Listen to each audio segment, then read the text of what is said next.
Welcome to another tutorial video on how to turn off chat messages notifications on Messenger.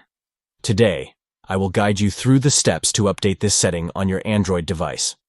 First, open the Messenger app on your device. Once the app is open, navigate to the desired chat that you want to turn off notifications for. Next, tap on the info icon located at the top right corner of the chat screen.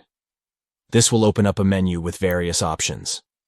Then, tap on Notifications and Sound from the menu. This will take you to the settings where you can customize the notifications for this specific chat. Finally, toggle off the switch for messages to turn off notifications for this chat.